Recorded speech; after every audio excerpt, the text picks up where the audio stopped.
Comment toujours maîtriser un homme en colère? Un homme qui est tout le temps en colère, toujours en colère. Tu l'as épousé et après tu as remarqué, tu as constaté que c'est quelqu'un de très colérique. Ou même depuis votre fiançailles, depuis votre relation, c'est quelqu'un qui est souvent très en colère. Justement, c'est à ça que nous allons nous fier aujourd'hui et nous allons y faire le tour rapidement. Parce qu'en réalité, c'est un phénomène qui tue beaucoup de foyers aujourd'hui, qui tue beaucoup de relations et qui tue beaucoup de familles. Hein. Justement parce qu'il y a cette ignorance, hein, d'accord, que nous avons. Il y a ce petit truc, d'accord, que nous devrions avoir, ce déclic que nous devrions avoir, que nous n'avons pas.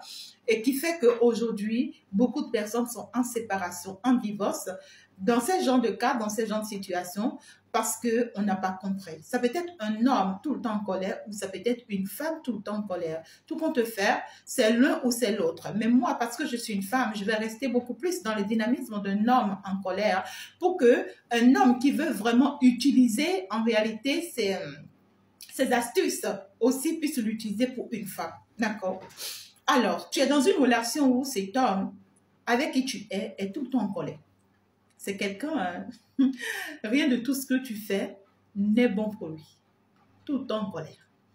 Il y en a d'autres cas, il y a ce côté mystique qui agit. D'accord? Il y a beaucoup de cas où c'est de la magie noire, on vous jette des sorts, on vous envoûte, hein? On vous envoie des envoûtements. Et ces genres de personnes, ne vous inquiétez pas, l'univers finit par les frapper très fort. Parce qu'en réalité, c'est des personnes qui disputent ce qui ne les appartient pas. Et le karma les frappe sans pitié.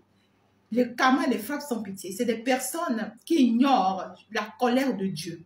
Et lorsque ça frappe, c'est le moment où ils se rendent compte. Mais je veux parler ici des cas naturels, des cas physiques, des cas où, en fait, c'est grâce à nos caractères, à nos comportements, à nos attitudes, que, en fait, on n'arrive vraiment pas à se maîtriser. Il y a des hommes qui ont grandi, vous savez, dans des foyers où en réalité tout le temps c'est des conflits, tout le temps c'est des histoires. Entre les parents, c'est tout le temps voilà, conflictuel. Hein? Entre les parents, c'est tout le temps des bagarres, des problèmes. Hein? On s'attaque, des attaques. Voilà quoi, c'est compliqué. Donc du coup, ces hommes-là en réalité, toute leur vie, ont vu que le couple, c'est des histoires. Ont vu que le couple, c'est des problèmes. Donc dès qu'il va se mettre en couple avec toi, écoute-moi, tout ce que tu apportes en joie, en bonheur, lui va toujours prendre ça pour problème. Parce qu'il a grandi dans ça. Et c'est pourquoi lorsque vous vous mettez avec un homme, cherchez toujours à connaître, à savoir sa source. Dans quoi cette personne a grandi? Qu'est-ce que cette personne a vécu avant de vous rencontrer?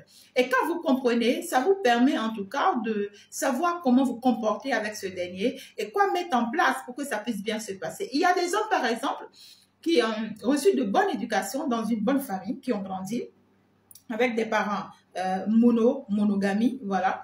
Mais après qu'il a grandi, il est parti se mettre avec une femme. Peut-être même deux autres femmes, d'accord? Donc du coup, il a été avec une femme avec qui ça n'a pas marché. Et malheureusement, cette femme, c'est une femme colérique. C'est une femme qui sait chercher des problèmes partout.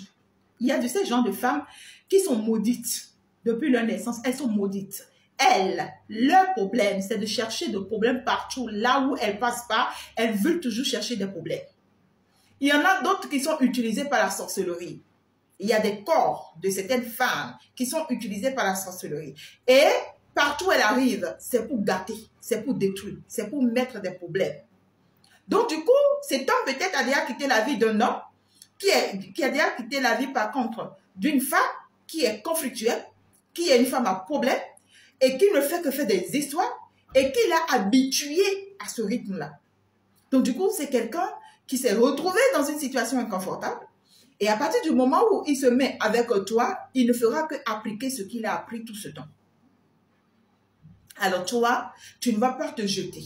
Tu ne vas pas commencer par faire des histoires. Tu ne vas pas perdre patience. Tu ne vas pas perdre courage. Tu ne vas pas commencer par le juger à tort et à travers. Tu ne vas pas commencer par le lui en vouloir. Non. Parce qu'en réalité, si c'était de sa faute, oui. Et c'est pourquoi je dis, il faut toujours apprendre à connaître les hommes avec qui vous vous mettez. Et quand tu te mets avec lui, tu sais quel est vraiment son vrai problème. Donc du coup, la colère peut venir dans plusieurs sens. Il y a certains hommes, c'est dans leur lieu de vie. c'est-à-dire dans leur entourage ou même dans leur entreprise, dans leur vie d'entreprise. C'est des hommes qui n'ont jamais de paix. Ils sont toujours bousculés, perturbés par les gens. On leur crée toujours des ennuis. On leur crée toujours des ennuis et ils perdent leur joie, ils perdent leur paix. Et donc, du coup, dans sa colère, dès qu'il rentre, tout ce que toi tu feras, ça ne sera pas bon pour lui. Tout ce que tu diras, ça ne sera pas bon pour lui. Ce n'est pas parce qu'il ne t'aime pas. Ce n'est pas parce qu'il ne tient pas à toi. Mais c'est ce qu'il a vécu et c'est ce qui est dans son sang. C'est ce qu'il a appris. Il a été toujours dans une ambiance comme ça, dans un entourage comme ça. Donc pour lui, c'est normal. Pour lui, sa manière de fonctionner, c'est normal. Mais c'est toi qui trouves que c'est conflictuel. Parfois même lui-même trouve que c'est conflictuel. Il trouve que c'est difficile. Mais il ne comprend pas pourquoi est-ce qu'il est comme ça. La meilleure manière pour que tu arrives vraiment à maîtriser ce genre d'homme, c'est d'abord le respect de soi-même. Respecte toi-même d'abord. D'accord? Et apprends à te donner du respect. Parce que si tu n'apprends pas à te donner du respect, tu ne peux pas pousser cet homme à te respecter. C'est très important. Respecte-toi, ne te laisse plus aller à ces disputes. Lorsqu'il commence, toi tais-toi. Ferme ta bouche. Et puis, commence par avoir certaines attitudes qui vont l'obliger en réalité à commencer par se faire taire ce comportement-là. Sinon, ça finit toujours par la division, par la séparation. Et pire encore, on finit par se faire du mal, par se poignarder, par s'insulter, par se dévaloriser. Et la manière dont ça finit, c'est très, très, très mauvaise. Première chose qui est très importante que tu dois faire, lorsque cet homme commence avec sa colère, apprends à jouer des musiques qui te semblent être bonnes. Même quand tu as raison, tu trouves que tu as raison. Et lui, il trouve que non, que c'est lui qui a raison. Il commence, il fait tout ce qu'il dit. Ne le calcule pas. Ne lui dis pas non, c'est si. Ne dispute pas avec lui. Laisse-le. Va chercher ton téléphone portable. Va te mettre la musique que tu veux dans les oreilles avec ton écouteur. Ou tu vas mettre ta musique dedans dans la chambre et tu danses la danse que tu veux, tu te fais le plaisir que tu veux, et puis voilà. Écoutez, ce n'est pas tous les hommes qui aiment ça. Hein. Il y a des hommes dans leur colère, lorsque tu vas aller mettre la musique dans la chambre, il est capable de tout casser et de te faire du mal. Donc du coup, c'est souvent mieux d'aller chercher son téléphone portable, ou tu te retires et tu mets ton écouteur et tu commences par écouter ta musique. La musique qui peut te faire changer d'humeur à l'instant là, d'accord? Ça va beaucoup t'aider. Comme ça, avec le temps, ça va s'apaiser. D'accord? Parfois même, tu joues des musiques où tu commences par danser, tu commences par danser, et parfois, il y a des hommes, ils vont commencer par apprécier. Parce que il ne faut pas jouer des musiques où tu insultes cet homme, non. Il ne faut pas jouer des musiques où tu l'agaces, non. Joue des musiques douces, des musiques amoureuses, des musiques sentimentales, des musiques... je sais pas, des musiques attirantes quand même, d'accord, qui peuvent attirer son attention, voilà. Il faut jouer ces genres de musique-là.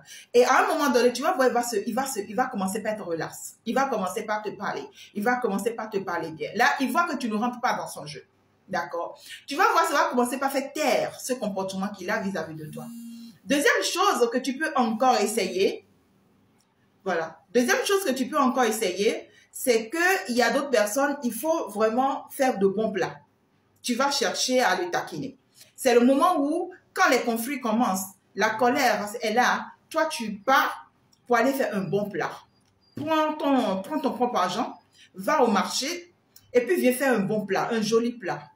Et ne lui demande rien du tout. Ne demande même pas tout son avis. Faire ce que tu as envie de faire, quelque chose que tu sais qu'il aime bien ou que toi-même tu aimes bien, prépare ça. Et puis installe le plat, installe voilà, la table et tout. Et rends ça beaucoup plus joli, beaucoup plus jovial qu'avant. D'accord? Ne l'invite même pas. Mange toute seule. Mange toute seule. Et après que tu finis de manger, va te coucher, va t'allonger. Et tu vas voir, il va commencer par te taquiner. Mais tu ne me sais pas manger, pourquoi? Tu ne fais pas ci ou pourquoi? Tu vois? Et quand tu vas le servir, tu vas peut-être prendre le temps pour lui dire, mais ce comportement que tu as vis-à-vis de moi, est-ce que toi-même tu apprécies ça? Ça ne t'honore pas. Je veux que tu changes ça. C'est pas ce que nous voulons pour nous, ça. Je veux que ça s'améliore. D'accord? Alors, troisième chose qui est important aussi, c'est le lâcher prise. Lorsque ça commence comme ça, et puis il commence les histoires comme ça, ne réponds pas. Ne réponds pas à tous ces conflits. Et ne te laisse pas emporter par son ego.